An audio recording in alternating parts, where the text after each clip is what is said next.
Hello students, कैसे हैं आप सब। चलिए स्टार्ट करते हैं class 10th exercise 6.3 question number 14। ठीक है, मेरे पास क्या दिया हुआ है देखिए, रकम ध्यान से पढ़िए। एक त्रिभुज है, एक त्रिभुज ABC जिसकी भुजाएं AB तथा AC और माध्यिका AD। एक अन्य त्रिभुज की भुजाओं PQ तथा PR और माध्यिका PM के क्रमशः समानुपाती है। तो हमने दर्शाना है कि त्रिभुज ABC समरूप है त्रिभुज PQR के। ठीक है, तो इसके लिए आपको आकृति दिखाता हूं मैं।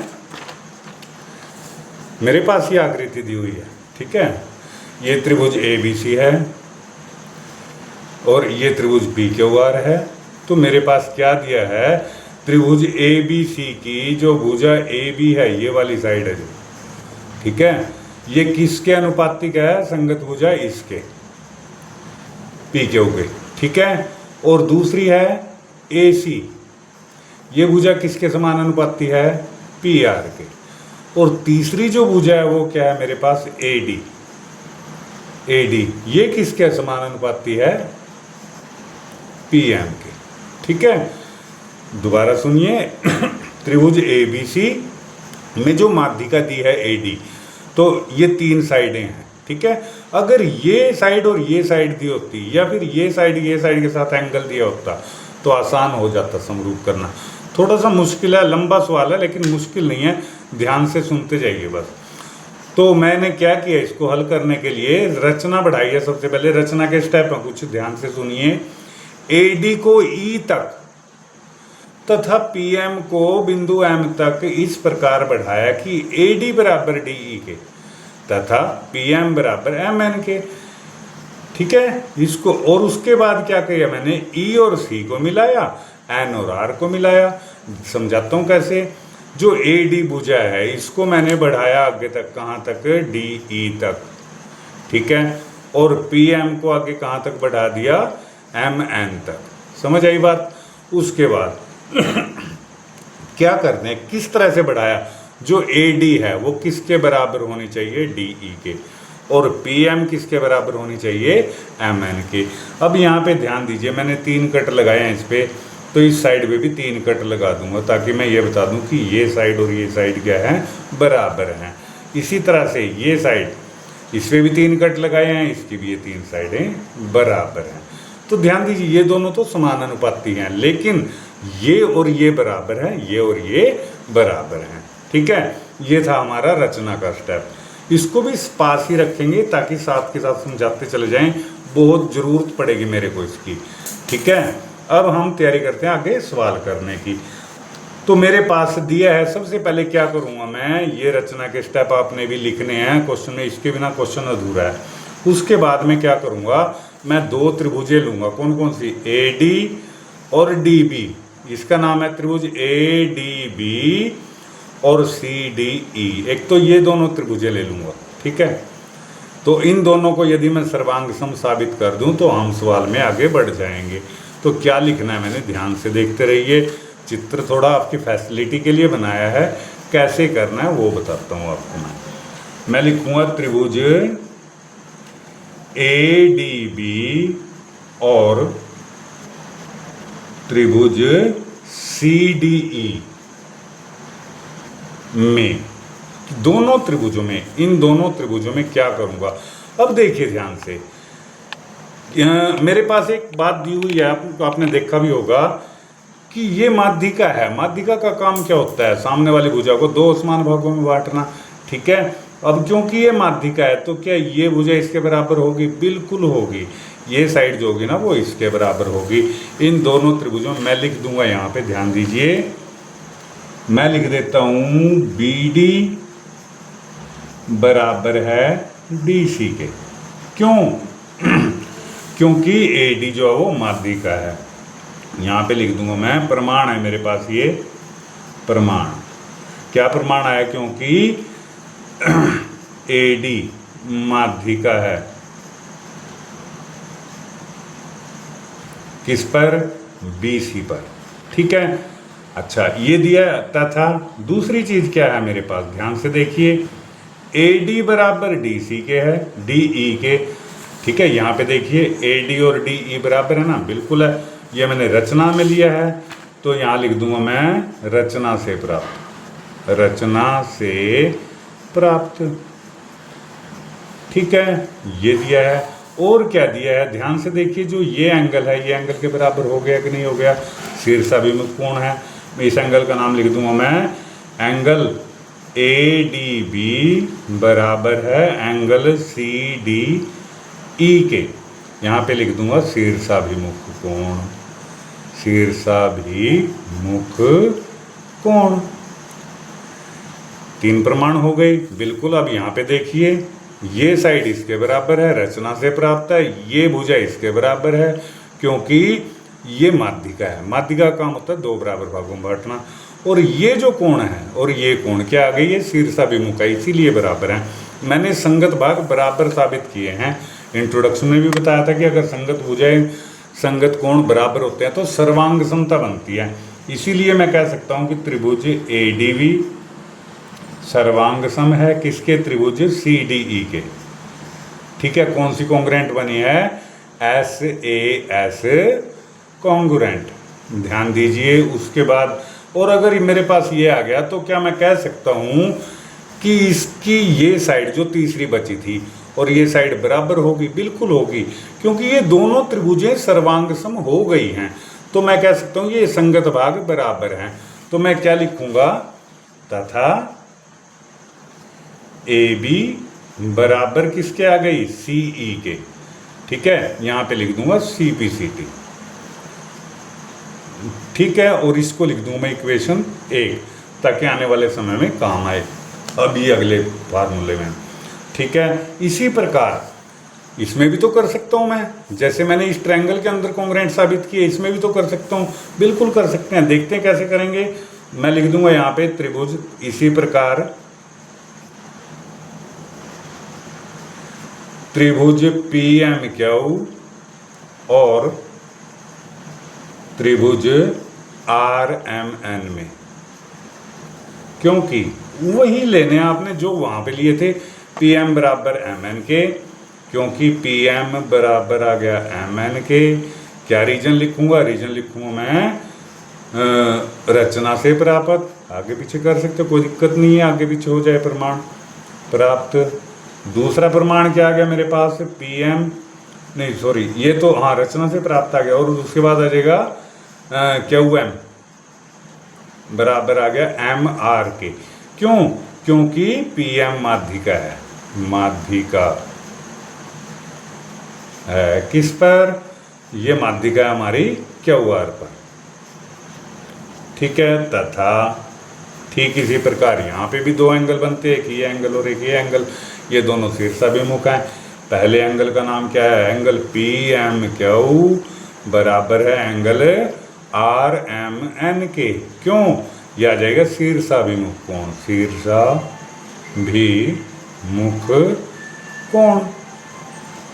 समझ आई बात।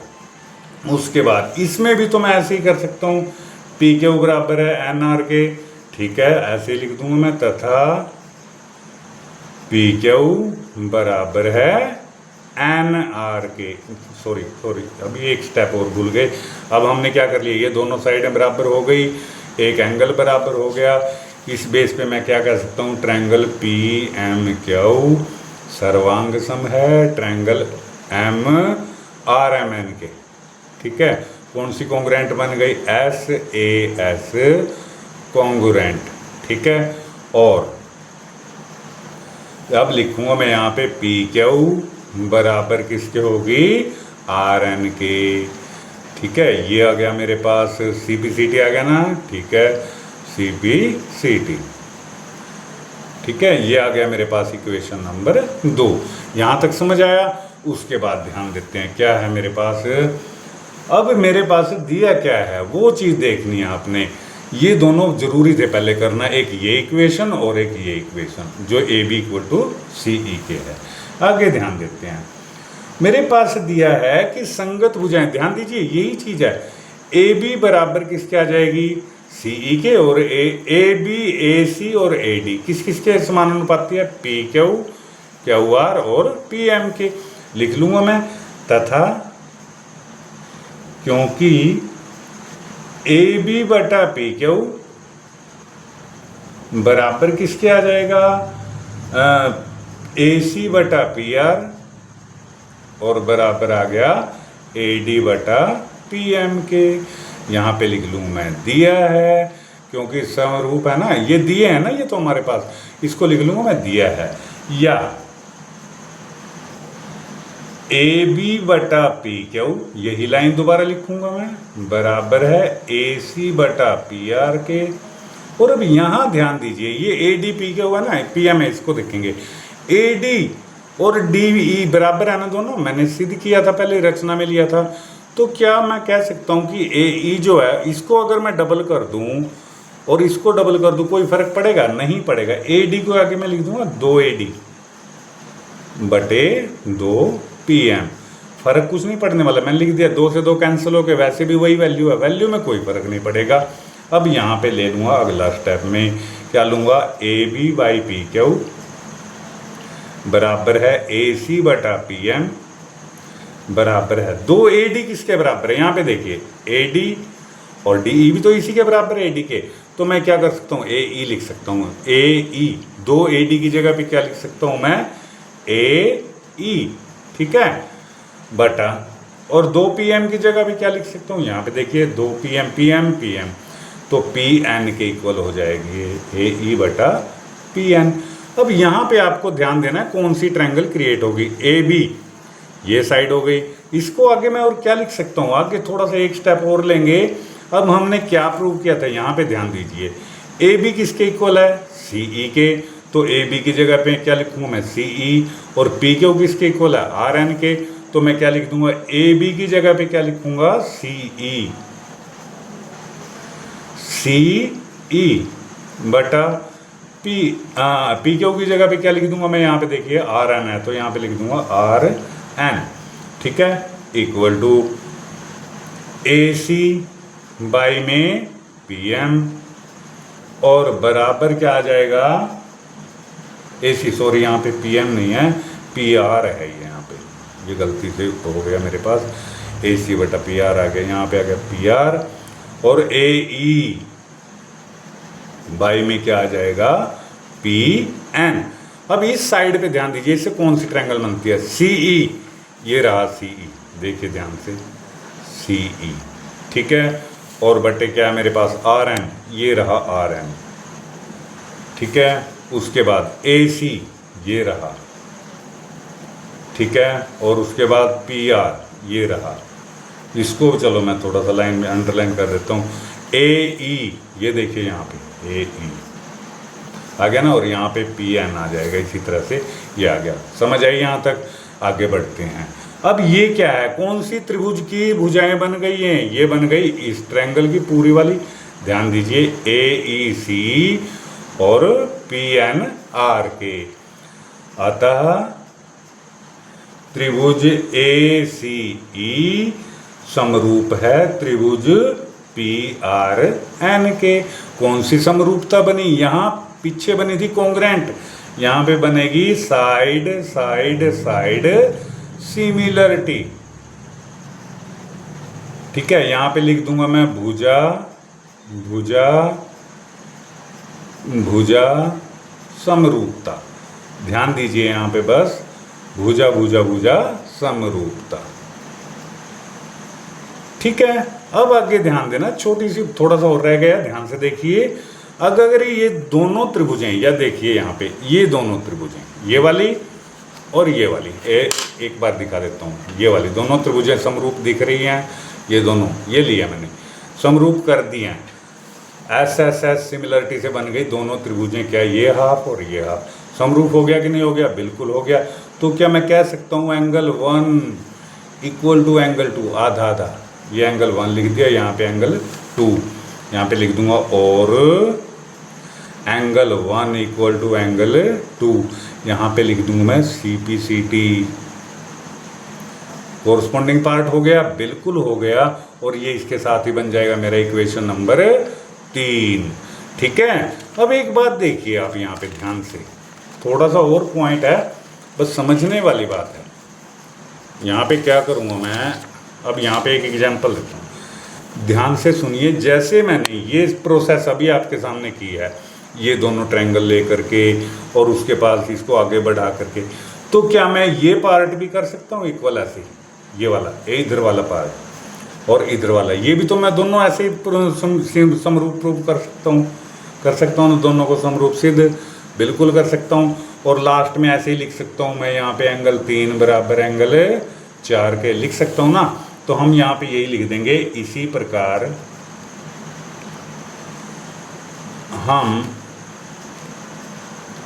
सिद्ध कर सकते हैं, सिद्ध कर सकते हैं कि एंगल 3 बराबर एंगल 4 के। सारी प्रोसेस अगर आप दोबारा करोगे तो बहुत लंबा सम बैठ जाएगा और इससे आपको दिक्कत आ जाएगी। तो जैसे मैंने ये एंगल 1 इक्वल टू एंगल 2 किया ना प्रूव, 1 और 2 एंगल प्रूव किए हैं, समरूप दोनों साबित कर दिए हैं कि ये दोनों कोण बराबर हैं। इसी तरह से आपने करना है, 3 और 4 बराबर है, इसको ले लेंगे इक्वेशन नंबर 4।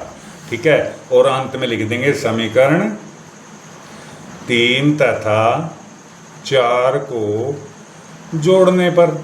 जोड़ते कैसे हैं ध्यान से देखिए, बिल्कुल आसान सम हो जाएगा। अब यहाँ पे देखिए, बराबर से इधर क्या एंगल 1 और इधर क्या एंगल 2, तो 1 के साथ क्या जोड़ूंगा मैं, एंगल 3, और 4 के साथ क्या जोड़ूंगा, एंगल 2 के साथ क्या जोड़ूंगा, एंगल 4। किस प्रकार से जोड़ूंगा, एंगल 1 जमा एंगल 3 बराबर एंगल 2 जमा एंगल 4। ठीक है, यहाँ पे प्रूव कर दिया। आगे देखिए क्या बनता है। अब यहाँ पे देखते चले जाइए, 1 और 3 जोड़ना मैंने, 1 कहाँ है, ये रहा इतना एंगल, और 3 कहाँ, ये दोनों को जोड़ दूंगा तो क्या बन जाएगा मेरे पास, एंगल ए बन जाएगा ना, बिल्कुल बन जाएगा, एंगल ए बराबर। इसी प्रकार यहाँ पे 2 और 4 को जोड़ूंगा तो क्या बन जाएगा, एंगल पी बन गया। ठीक है, उसके बाद अब दोबारा देखते हैं मेरे पास क्या क्या दिया था जो रकम में था, बिल्कुल स्टार्टिंग से चलेंगे। तथा क्योंकि क्या है, ए बी बराबर बटे क्या था, पी क्यू बराबर क्या, और दूसरा क्या दिया था, ए सी बटे में पी आर। यही तो दिया था मेरे पास शुरू में, देखिए बाकी तो मैंने किया हुआ है, ये और ये साइड, ये और ये साइड बराबर थी।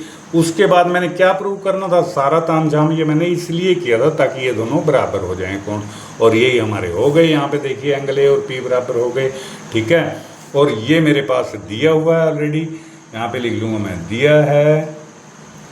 ठीक है, अतः देयरफॉर हम कह सकते हैं, अतः क्या कह सकते हैं हम, ट्रायंगल ए बी सी समरूप है त्रिभुज पी क्यू आर के। कौन सी सिमिलरिटी बनी, साइड एंगल साइड सिमिलरिटी।